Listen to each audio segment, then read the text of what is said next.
دوستو، حضرت بلال رسول اکرم صلی اللہ علیہ وسلم کے مشہور صحابی تھے جو مسجد نبوی میں ہمیشہ مؤذن رہے۔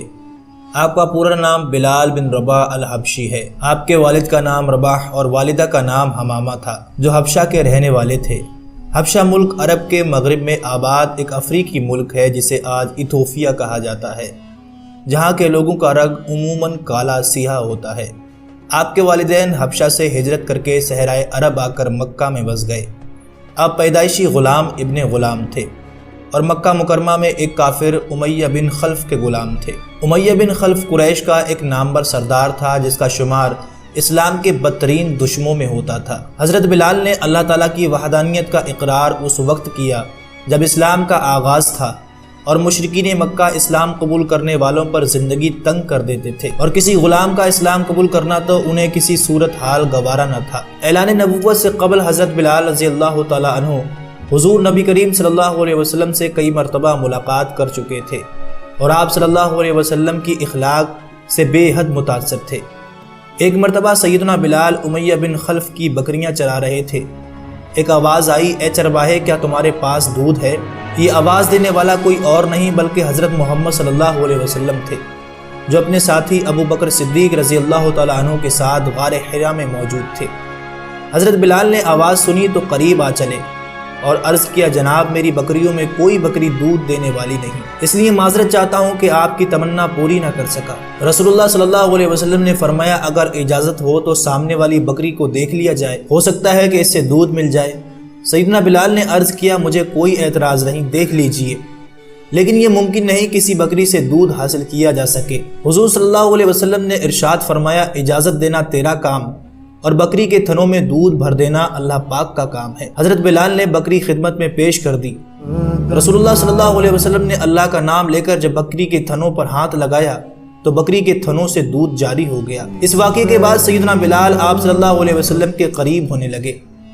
ایک دن رسول اللہ صلی اللہ علیہ وسلم نے فرمایا، اے بلال، میں اللہ کا رسول ہوں، اللہ ایک ہے، اس کا کوئی شریک نہیں، آپ کا کیا خیال ہے؟ حضرت بلال جو پہلے سے ہی اپنا دل نبی صلی اللہ علیہ وسلم کو دے چکے تھے، فوراً کہا، لا الہ الا اللہ محمد رسول اللہ۔ بس اسی دن سے حضرت بلال اور رسول اللہ صلی اللہ علیہ وسلم کی محبت کے ایسے اسیر ہوئے کہ آخری دم تک یہ تعلق قائم رہا۔ حضرت بلال مکہ میں وہ پہلے غلام تھے جنہوں نے اپنا اسلام ظاہر کیا تھا۔ اسلام لانے کی وجہ سے انہیں طرح طرح کی تکلیفیں دی جاتی تھیں۔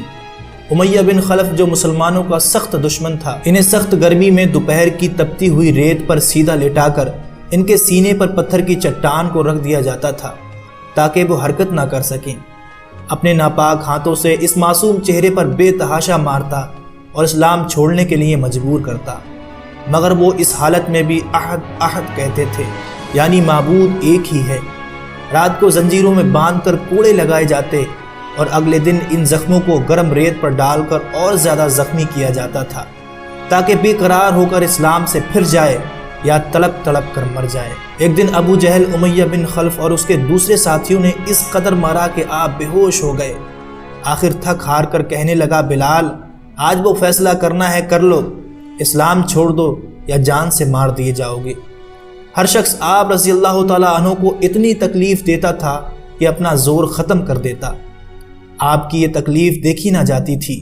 حضرت ابو بکر صدیق رضی اللہ تعالیٰ عنہ روزانہ آتے جاتے یہ تکلیف دہ منظر دیکھتے اور اکثر سوچا کرتے تھے کہ کس طرح بلال کو ان ظالموں سے چھڑوائیں۔ ایک دن حضرت ابو بکر صدیق نے امیہ بن خلف سے کہا کہ کب تک اس مظلوم پر ظلم کرتے رہو گے؟ امیہ بن خلف نے جواب دیا کہ اگر تمہیں اس پر اتنا ہی ترس آ رہا ہے تو تم اسے خرید کیوں نہیں لیتے؟ حضرت ابو بکر صدیق نے فوراً تیار ہو گئے اور قیمت پوچھی۔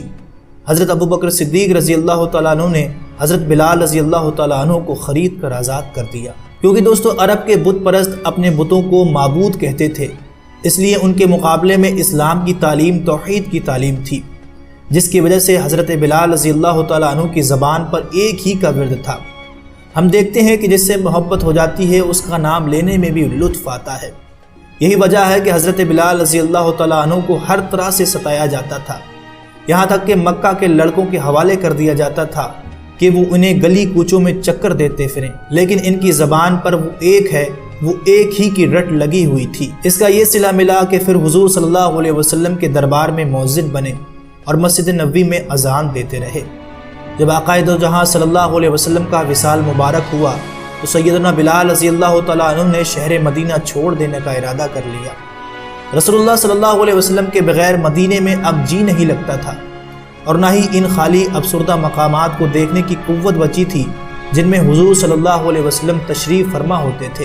چنانچہ یہ کہہ کر اب مدینے میں میرا رہنا دشوار ہے، آپ رضی اللہ تعالیٰ عنہ شام کے شہر حلب چلے گئے۔ تقریباً 6 ماہ بعد خواب میں حضور صلی اللہ علیہ وسلم کی زیارت نصیب ہوئی۔ آپ صلی اللہ علیہ وسلم نے فرمایا، اے بلال، تو نے تو ہمیں ملنا چھوڑ دیا، کیا ہماری ملاقات کو تیرا جی نہیں چاہتا؟ حضرت بلال رضی اللہ تعالیٰ عنہ خواب سے بیدار ہوتے ہی اونٹنی پر سوار ہو کر لبیک یا سیدی یا رسول اللہ کہتے ہوئے مدینہ منورہ کی طرف روانہ ہو گئے۔ جب مدینہ منورہ میں داخل ہوئے تو سب سے پہلے مسجد نبوی میں پہنچ کر آپ صلی اللہ علیہ وسلم کو ڈھونڈنا شروع کر دیا۔ کبھی مسجد نبوی میں تلاش کرتے تو کبھی حجرے میں۔ جب حضور صلی اللہ علیہ وسلم کو کہیں نہ پایا تو آپ صلی اللہ علیہ وسلم کی قبر انور پر سر رکھ کر رونا شروع کر دیا اور عرض کی، یا رسول اللہ صلی اللہ علیہ وسلم، آپ نے فرمایا تھا کہ آ کر مل جاؤ، غلام حلف سے حاضر ہے۔ یہ کہہ کر بے ہوش ہو گئے اور مزار پر انور کے پاس گر پڑے۔ کافی دیر بعد ہوش آیا، اتنے میں سارے مدینے میں اطلاع ہو گئی کہ مؤذن رسول حضرت بلال رضی اللہ تعالیٰ عنہ آ گئے ہیں۔ مدینہ طیبہ کے بوڑھے، جوان، مرد، عورتیں، بچے اکٹھے ہو گئے۔ حضرت حسن، حضرت حسین رضی اللہ تعالیٰ عنہ نے اذان کی فرمائش کی۔ لاڈلوں کی فرمائش ایسی نہیں تھی کہ انکار کی گنجائش ہوتی۔ اذان کہنا شروع کر دی۔ مدینے میں حضور صلی اللہ علیہ وسلم کے زمانے کی اذان کانوں میں پڑھ کر کوہرام مچ گیا۔ اہل مدینہ سسکیاں لے کر رونے لگے، حتیٰ کہ پردہ نشین خواتین بھی گھروں سے باہر نکل آئیں۔ سبھی یوں تصور کرنے لگے جیسے رسول خدا صلی اللہ علیہ وسلم دوبارہ تشریف لے آئے ہوں۔ چنانچہ چند روز قیام کے بعد سیدنا بلال واپس ہو گئے اور 60 ہجری کے قریب دمشق میں آپ کا وصال ہوا۔ امید کرتے ہیں یہ انفارمیشن بھرا ویڈیو آپ کو پسند آیا ہوگا۔ اسے لائک اور اپنے دوستوں کو ضرور شیئر کریں، اور ایسی مزید ویڈیو کے لیے ہمارے چینل کو سبسکرائب ضرور کریں۔